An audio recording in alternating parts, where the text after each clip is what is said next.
Goeien en welkom bij het Politbureau, het wekelijkse politieke programma van Omroep Friesland. Uw gast is deputaire Johannes Kramer en we praten met hem over het provinciale landbouwbeleid. Het gaat goed met de landbouw, maar net met de boer.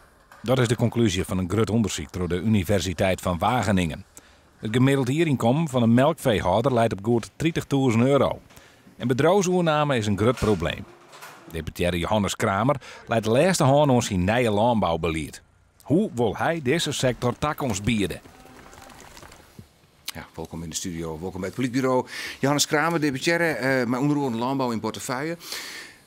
We zorgen dus dat het goed gaat met de landbouw, maar net met de boer. Het gaat net goed met het natuurbeheer, het gaat net goed met de graaidvoels en de geworsten. De vraag is dan, doe je het als provincie wel goed eigenlijk op dit vlak? Ik denk dat we het heel goed doen. Alleen ja, er zijn steek met een uitdaging die op je zou komen en weten we wat met matten. Ja, wat doe je dan dat het zo goed gaat? Nou, ik denk dat wij een hele goede landbouw hebben in Friesland en Nederland. Dat ik echt bij de top zit in de wereld. Alleen we zitten in een behind land met een hege groenprijs, een hege soort regeldruk. En het is voor ondernemers, boeren, lastig om dan zeg maar, het paard te vinden naar de toekomst dat het goed gaat met haar individuele bedrijf. Maar je gaat toch helemaal net zo goed als je zorgt dat het inkomen van een melkveehouder op €20.000 zit, blijkt uit het onderzoek van de Wageningen. Nou, dan heb je net een soort deel om handen. Nee, maar ja, goed, de melkprijs is leeg. Ik verboeren heel erg leeg. Alleen jou in de supermarkt ga net merken dat die melkprijs daar ik niet onder het giet. Dus er bloedt een heel soort yield tussen de boer en de consument bloedt hingen bij coöperaties, winkelbedrijven, banken, accountants. En die boer heeft daar zelf te min profiet van. Ja, landbouwbeleid van de provincie in 2014 hebben we maken. Die is heel dag tot 2020. Maar er zijn natuurlijk wat zaken gebeurd. In 2015 melkquotum eruit gegaan. Dat het resulteert dat boeren massaal vee kochten. Maar daar komen ze nou eigenlijk geen morgen mee onderin. Dong, fosfaat, ze met kijkwiet. Daarom maakt je nou een nijbeleid? Ja, we hebben een hele goede landbouw in Friesland. En deze steek ik mooi in de top van de wereld. Alleen nog, ja, dat bloei je net automatisch. Daar maak je wat mee dwaan. En er komt natuurlijk een hele discussie over landschapspinnen, fosfaat, minder vee.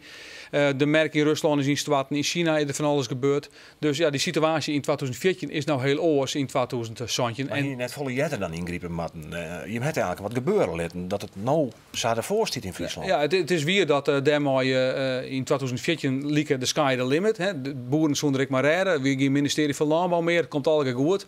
En dan zie je toch dat de praktijk weer spanniger is dan dat tocht was. En dat bijvoorbeeld uitdagingen, weet je nou wat met matten, want ja, die landbouw is toch wel heel wichtig voor u. Friesland. Maar als die landbouw dan zo wichtig is, hing je dan als provincie net zemmatten dat op het moment dat het melkquotum eruit gaat, dat boeren veekeepje, uitwraaien, meer melken, meer malken.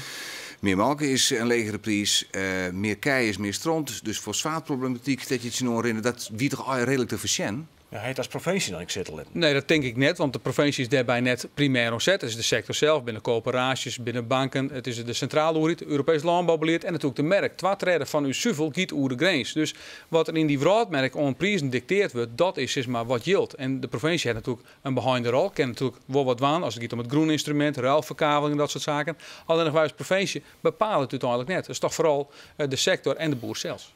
Kijk, ik zeggen van, let het volslaan aan die boeren hoor. Het is vrije merk. Als die boeren te volle vee heb je, werd ze nou weer omkomen. Maar ja, eigen schuld. Ja, dat is ik de fout die het maken is toch het ministerie van Landbouw, Autoscaaf, tot te zeggen, ja, de landbouw, de boeren is krijgt sector als autodealers of als Philips. Ja, dat is natuurlijk net zo. Boeren maken een product dat heel wichtig is voor de voedselverschilling. Maar ik draag erbij aan het landschap. Maak je deal uit van de plattelandsmierskip. Dus om dat nou krijg als een sector als alle andere economische sectoren te zien, ja, dat doe je die sector net goed terug mee. Dat is een speciale tak van sport. En daar moet je zoerhiet toch heel goed op passen. Ja, daar werd ik onderhandeld door een nieuw kabinet op dit stuit. As we speak eigenlijk. Ja. Dat is vind ik een reden best om te zeggen, er moet een nieuwe minister van Landbouw komen om dit juist goed te beleiden. Nou ja, net, we zijn dat natuurlijk al voordat het nieuwe kabinet in de stijgers ging. Ik daarvoor hebben we dat al zijn. De commissaris had het ik bij het nieuwsreceptie zijn. Wij vinden gewoon dat de landbouw, maar al zijn uitdagingen, maar de economische kennis en economisch belang wat voor de Friese, maar ook voor de Nederlandse economie is het van belang dat het een eigen ministerie krijgt. Wat dus ik goed nodig denken voor al die uitdagingen die op de landbouw aankomen. Ja, Kersier, dat het net goed gaat, leidt het aan Den Haag of leidt het aan Straatsburg en Brussel. Wat kan de provincie werkelijk doen voor de boer? Want oorzaak sturen op de bestemming van groen, ken je hem eigenlijk net? Nee, de rol is behind. Hè. Jouw woont terug. Europees landbouwbeleid, wat betelt de consument, wat door grote corporaties, mooie prijs. Nou, dat is van groot belang. Alleen wij als provincie spelen natuurlijk al als het gaat om gewassen, als het gaat om agrarisch natuurbeheer, werd we een heel soort zo'n 12 of 14 miljoen subsidies per jaar onjouwen. We hebben het groene instrument ruilverkaveling, zodat we zwaar kennen dat het land beter bij de pleats komt, zodat je voor zwaar kennen dat het daar toch minder landbouwverkeer op die komt. Het is een bescheiden rol, maar toch wel wichtig voor de landbouw. Look je dan als provincie net natuurlijk de broek on en wek je daarmee als provincie net te volle de indruk dat je het regelen zullen voor de boer? Ja, misschien wel, maar Elsen die je praten, die ken je direct van Oetsjoegi dat wij een behind the role spelen. Dat het vooral de boer zelf is die te bepaalt. Dat is trouwens hartstikke goed, want de boer moet zelfs de laai in de hand houden. We maken van onderop, dus vooral maar de boer on stal aan.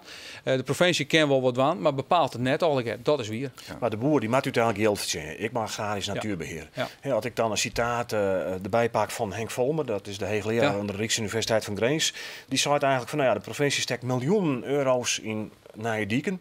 En dan is het maar te zien wat voor economische effecten eruit komen. En dan gaat het om landschapsdiensten en biodiversiteit voor de boer. Dan maakt de boer het wel maar mooie worden en een fooi, zo zei hij. Heb je er een beetje bij terug te. Nou, dat denk ik net. Als je iets over het oren zet, is er natuurlijk altijd wel ergens een scheve vergelijking te maken. En wat om gaat is dat we steken 14 miljoen in agrarisch natuurbeheer per jaar. We steken 12 miljoen per jaar in gewasserskeer.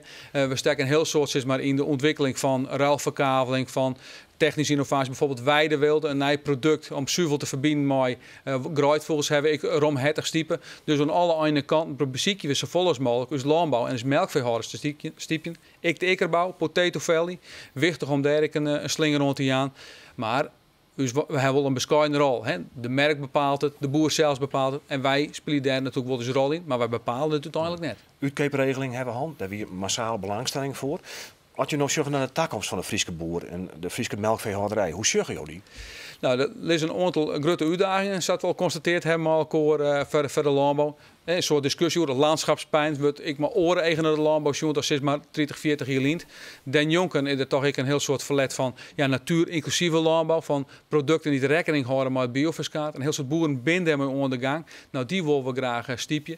Natuurlijk, de grondgebondenheid is een belangrijk punt. Daar kunnen we natuurlijk een rol in spelen als provincie om ervoor te zorgen dat het aantal vee meer in overeenstemming is met de groen die de boeren hebben. Nou, benamelijk de derogatiediscussie heeft er een rol bij spelen. Ja, daarin hebben we natuurlijk wel een risico met de landbouw. En wij kunnen daarbij helpen omdat zeg maar, die grondgebondenheid versterkt wordt voor de landbouw en daarmee economie en ecologie beter mogelijk kan verbinden, zodat het Friese familiebedrijf, dat boerenbedrijf wat echt de hoekstien is van de Friese landbouw, dat we dat houden en benamelijk voor de nieuwe generatie, want daar een soort boeren nooit door. Dit verhaal, deze landbouwvisie is je magnum opus. Ja. Het verhaal van Johannes Kramer als landbouwdeputé. Je bent zelf boerenzoon. Ja. Giet het je extra aan het, dat toch? Ja, ik heb wat met die landbouwsector. Ik heb zelf net volle, ik heb wel boerenbloed, maar ik ben zelf net geschikt als boer, dat mag goed ik. Maar als je met de mensen kan praten en je ondernemers, gezin, families, die maar het ziel, dag en nacht werk je om een bedrijf eruit te halen en je zorgt dan dat ze toch behind verdienen. En in andere sectoren wordt volle meer verdienen, terwijl ze zo wichtig binnen voor de voedselvoorziening, maar ik voor het landschap. Ja, dan gaat het jongen het dat die mensen net altijd krijgen wat ze verdienen. Nee.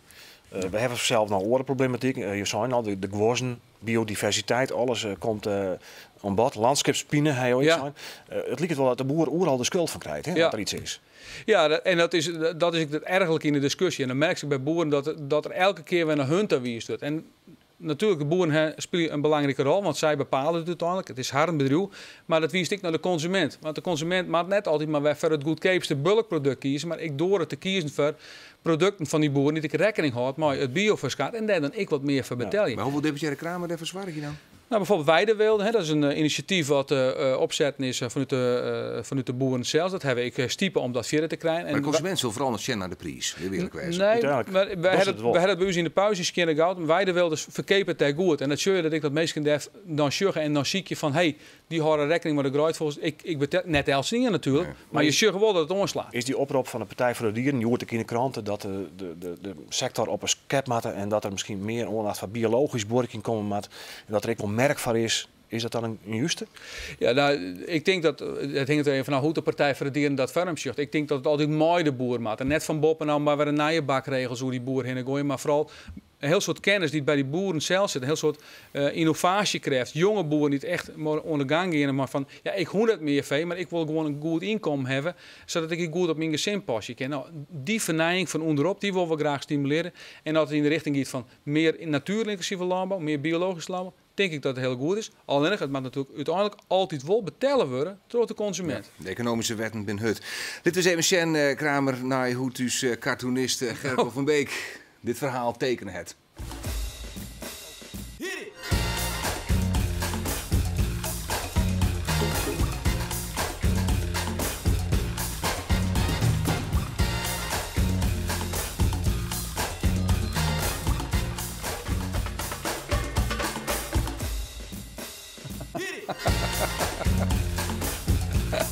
Hij dacht wat hij ken, Dirk Kramer. Hij wie de gast in het Politbureau. Hartelijk dank voor je komst naar dit programma. En voor het belang van Friesland willen we graag de komende tijd voor het Politbureau beschikbaar blijven. Zeker.